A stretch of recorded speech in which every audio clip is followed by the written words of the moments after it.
Hey YouTube, Coppersan here. With only 0.5% of all characters above level 250 being a Beast Tamer, this is one of the most unpopular, underplayed classes in the game. The Beast Tamer is a mage class, and a class that just isn't released in MapleStory Korea or even MapleStory SEA. This class is also only available twice a year for a couple of weeks, so it's only natural that this class is created a lot less. Because this class isn't available in MapleStory Korea, it also gets less developer attention and has more issues. Beast Tamers often have bugs, get skill changes later than other classes, and there even have been instances of auto-ban issues that only happened with this class, definitely not helping its popularity. It also is a class that exists outside of the known races, so there isn't a crash shop to share with anyone, making it at least less attractive to main unless there is a cash transfer event, or even to make it as a bossing meal. There are plenty of level 210 Beast Tamers by the way, most of those exist because of the level 3 link skill and level 200 legion effect that this class gives, which is pretty good to be honest. Beast Tamer has a unique skill system where she can put points into 4 different animals, and she gets skill points all the way up to level 250, but she still cannot max all her skills, even though it is a bit better now with the additional points.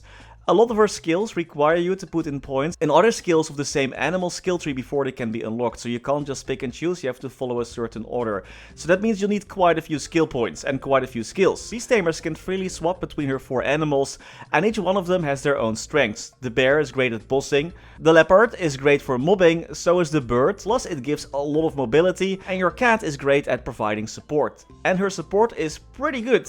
Each animal also comes with their own buffs and passives, which can be a bit annoying compared to other classes. Call me a bit lazy here, but hear me out. There is, for example, a 60% critical rate passive difference between Leopard and Bear mode, so you need to adjust your Legion, Link skills and hyper stats quite a bit. Also, Leopard's passives gives more IED compared to the Bear, so it's a bit more puzzling for your stats compared to other classes, especially at higher level where you can put more points in your other animals. So basically every time you swap animal, you have to use different hyper stats, different Link skills, different Legion setup, because all the stats, all the buffs and passives are different. Now this is not the end of the world, as you adjust those anyway when you go bossing or mobbing, but it isn't a pick up and go character like most other classes. You first gotta figure out which setup works best per animal.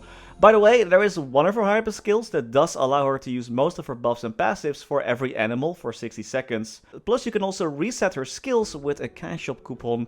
I think most Beast Tamers will most likely use only 2 modes, but you could use a 3rd as well if you want to swap to, for example, support during bossing.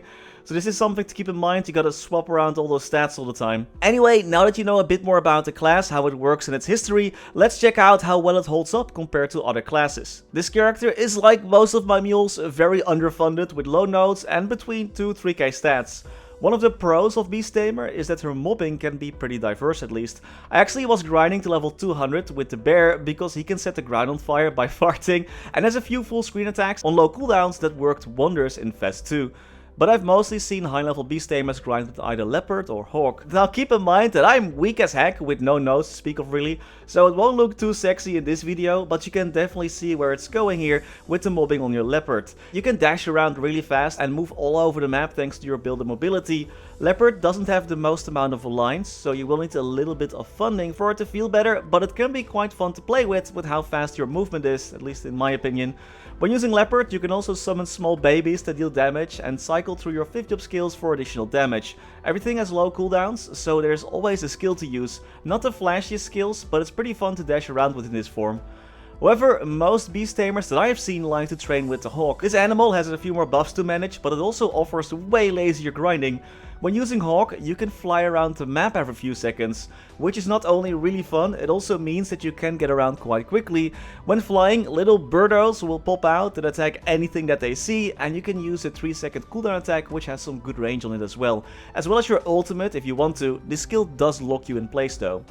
And that's kinda it for Beast Tamer. You fly around and stuff dies almost automatically, especially if you're a bit stronger than I am. Once your fly is on cooldown, you can use your enhanced regular attack to shorten it, which usually means the fly skill is only down for a couple of seconds. With a bit more funding, this class is pretty lazy to grind with, only requiring you to move around a bit and use a few skills every now and then. And once you're strong enough, I'm assuming you just let the baby birds take care of most of the stuff. So grinding is pretty fun and can be pretty chill with the right amount of funding, and bossing is pretty interesting as well. Tamer can use her bear skills to deal a decent amount of damage. I remember your movement being super slow when you were smacking down with the hammers, but this has been made a lot better recently. At least I think it's recently, maybe it's been a year ago already, I don't know, it's been a while, man. MapleStory changes all the time. But at least it used to be quite slow and meh, and now the mobility is a lot better. Bossing is pretty straightforward with only a few skills to use, and you're just holding down your hammer smash button. Tamer does not have her own bind, but she does have like 3 invincibility skills, and one of those is a hyper skill buff that gives an iframe that lasts for 15 seconds. She can revive when in bear mode, and then she's also invincible for 5 seconds after reviving, so that's actually 4 invincibility skills, and you can add the 5th job skill ethereal form to that as well, so basically 5. Plus, whenever you're using bear skills, you have the added bonus of doing table flips and slapping monsters with a fish. So when you're clowning around in bear mode, it's pretty fun. And if that ain't enough, she can summon the whole freaking circus with her 5th job skill, The Greatest Show on Maple World is Coming, which I think also holds the record for longest skill name. If you're more of the supportive type, then you're also in luck. Your cat skills are almost all supportive, providing a ton of passive buffs, which are not only great for bossing, but also for grinding. These passive buffs count for the entire party if they are close enough to the Tamer, which is super interesting.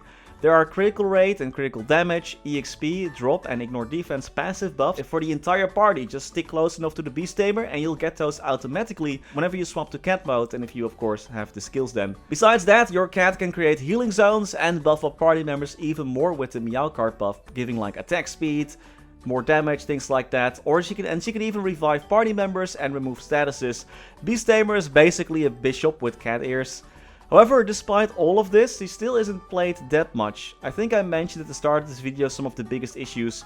Another example of poor balancing and signs this class is not maintained that well is that one of her cat skills still gives 30% knockback resistance, while she already gets 100% knockback resistance from a growth spurt passive beginner skill. So she's rocking that 130% knockback resistance, which is always great. Another issue that anyone playing Tamer has to deal with is that she has a lot of skills. There's 4 different animals after all. So because of that, she has a lot of skills that can be boosted by nodes, which makes finding the right nodes more difficult compared to other classes like Dawn Warrior or Bowmaster. And of course, when you're switching up styles, let's say you want to switch from Hawk mode to Leopard mode, you gotta change all your nodes as well. So not only does she require more of those, she needs a bit more funding as well before she really starts to feel nice when bossing and mobbing.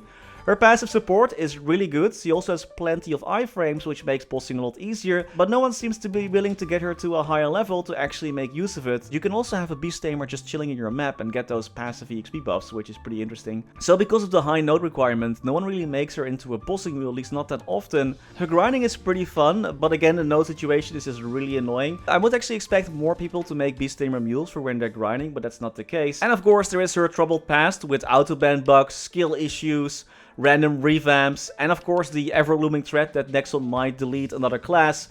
And that's why I think no one plays Tamer. But what are your thoughts on this class? Let everyone know in the comments. But anyway, that's all for today. Thank you all so much for watching, and special thanks to our members for making these videos possible. Special thanks to Niels de Coninck, Raar maar waar, Sebastian Hanoi, Jesús Rodriguez, Claudimorda, Wiley, Ryaiser Aryu, BackSpaceOTI, Ziggy Historycanon, Saffronyx, Flidiot, Knivesu, Cloudfix, Sir Tito 655, Menchaca, Raythius, Afterlord, Betrayal 1489, Sylvio Neto, StrikerElk, Title 1 Phan, Wictor Sundstrom, Matthias Simonsen, Mr. Anarch, Ben on Games, The Passenger, Knivesu, Max Bernhardt, Muka 1017, BNB King, Scotty Flies Fast, Gabriel Eck, Fecko, Vake Botnet, Dante Victory, Matinu Dev, Snack HBG, Only, Lord Fazil, Pats D. Kaiser, That Archie Guy, Louis Bento Brandao, Snufflepop, Tails Curspet, The Wolf Drake, and Gamber Wolf. Thank you all so much for watching. Stay safe and happy mapling!